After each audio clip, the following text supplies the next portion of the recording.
வாழ்க வையகம், வாழ்க வையகம், வாழ்க வளமுடன். குரு வாழ்க, குருவே துணை.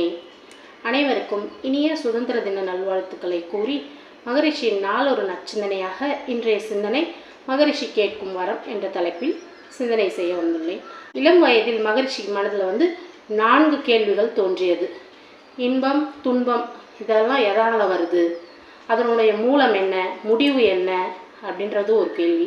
2வது, நான் யார், உயிர் என்பது என்ன, உயிர் உடலா, எப்படி இயங்குது, முதுமை ஏன் வருது அப்படின்ற கேள்வி. 3வது கடவுள் யார், ஏழ்மை நிலை எப்படி வந்தது, இப்படின்ற 4 கேள்வி மகரிஷி மனசில் தோன்றிட்டே இருந்தது. இதற்கு விடை காணதான் மகரிஷி சில ஞான மார்க்கத்தை தேடி போனார். அதாவது ஆசை துன்பமாகாது, ஆனால் ஆசையை முடித்திட நாம் செய்கிற முயற்சி தான் துன்பத்தில் எடுத்துகிட்டு போய் துன்பத்துக்கும் இன்பத்துக்கும் காரணமாக இருக்குது.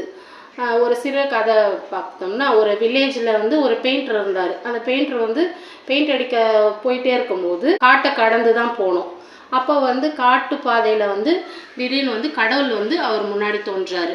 கடவுள் தோன்றி, உனக்கு என்னப்பா வேணும் அப்படின்னாரு. நான் கஷ்டம் இல்லாமல் வாழணும், அதுக்கு எதனா எனக்கு உதவி செய் சாமி அப்படின்னு கேட்குறாரு. அப்போது அப்படியா, உனக்கு அங்கே ஒரு புதையல் இருக்குது, அதை நீ போய் தோண்டி எடுத்துக்கோ, உனக்கு தேவையானதை எடுத்துக்கோ அப்படின்னு சொல்லுவார்.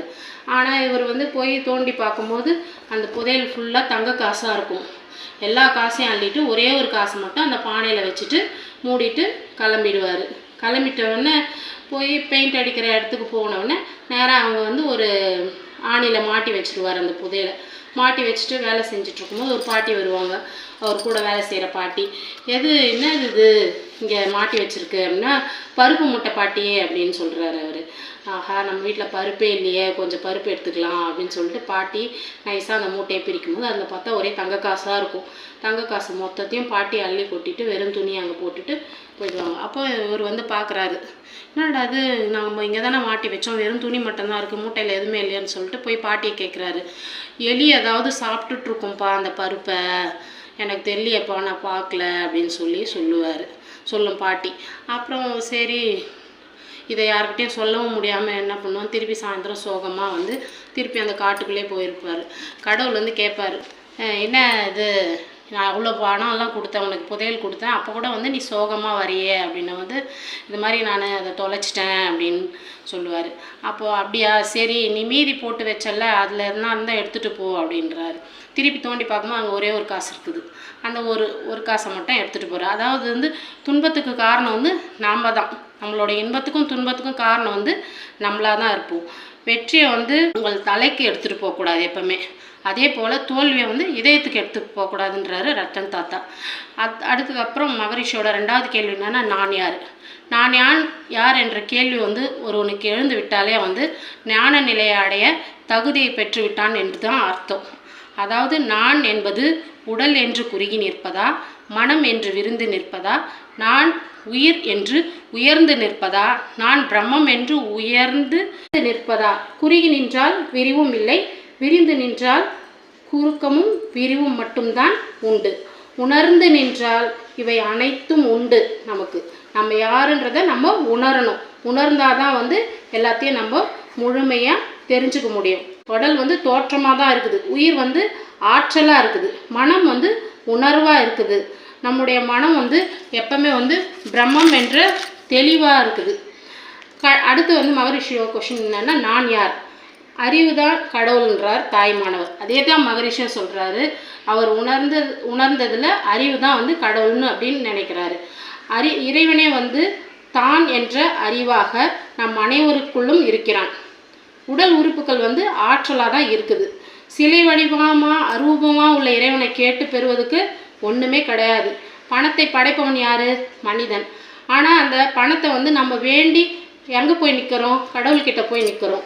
அரூப நிலையில் ஏதுமற்றமாக நிற்பவனிடம் கேட்பதில் பயனில்லை, காலம்தான் வீணாகும். முயற்சி எப்பவுமே முயற்சி நம்ம வாழ்க்கையில் இருந்ததுன்னா ஏழ்மை நிலையை கண்டிப்பாக போக்கலாம் அப்படின்றத மகிழ்ச்சி நல்லா உணர்ந்துட்டாரு. அதாவது கரையை நின்று வெறும்னே பார்த்துட்டு இருந்தால் கடக்க முடியாது, கடலை நீந்தினாதான் கரையை கடக்க முடியும். முயற்சி என்பது, முயற்சி அவன் கைவிடுகிறானோ அவன் வாழ்வில் வந்து தோல்வியை தான் அடைவான். விதைத்து கொண்டே இரு, அதாவது விதைத்து கொண்டே இருக்கணும். அப்போ முளைத்தால் மரம், இல்லைன்னா உரமாகும். அதனால் வந்து நம்ம எப்பவுமே நம்ம முயற்சியை கைவிடாமல் முயற்சி செஞ்சுக்கினே இருக்கணும். மனிதனுடைய தேவை என்ன? தேவை வந்து 3 தான். உண்ண உணவு, உடுக்க உடை, இருக்க இடம். உண்ண உணவுன்ற பட்சத்தில் நம்ம 3 வேளை சாப்பிட்றதுக்கு சாப்பாடு, அன்றாட தேவைக்கு உடுத்திக்கிறதுக்கு உணவு, இருக்க இடம். அதாவது வந்து ஒரு பாட்டு கூட இருக்கும், நடந்தால் 2 அடி, இருந்தால் 4 அடி, படுத்தால் 6 அடின்னு, சொல்லடி ஞான பெண்ணேன்னு ஒரு பாட்டு கூட வரும். அதாவது வந்து நம்ம இருக்கிறதுக்கு தேவையானதை நம்ம அன்றாடம் வந்து நம்ம உழைச்சாதான் கிடைக்கும், தவிர கடவுளை நம்பின்னு உட்கார்ந்து நிற்கிறது வேஸ்ட்டு. அதாவது மகரிஷியோட கனவு என்னன்னா உலக அமைதி. உலக அமைதி பெறணும்னா என்ன தேவை? முதல்ல தனி மனித அமைதி. தனி மனித அமைதி இருக்கணும்னா நம்ம என்ன பண்ணணும்? முதல்ல வந்து நம்மளை நம்ம சரி பண்ணிக்கணும். நம்ம உடலுக்கு தேவையான உடற்பயிற்சி செஞ்சு, தவம் செஞ்சு, அகத்தாய்வு செஞ்சு, அது மூலிமா நம்மளை நம்ம உயர்த்திக்கணும். நம்ம குடும்பத்தை உயர்த்தலாம். நம்ம வீடு உயர்ந்துச்சுன்னா நம்ம ஊர் உயரும், நாடு உயரும். அதுக்கப்புறம் தான் நம்ம உலகுக்குள்ளே போவோம். நம்ம ஒருத்தர் சரி பண்ணிக்கணும்னா நம்மளை சுற்றி இருக்கிற எல்லாத்தையும் சரி பண்ணிக்கலாம். தனி மனித அமைதியே உலக அமைதி அப்படின்ற மகரிஷியோட கனவை நாம் நனவாக்கணும் என்று கூறி என்னுடைய சிந்தனையை நிறைவு செய்து கொள்கிறேன். வாழ்க வளமுடன்.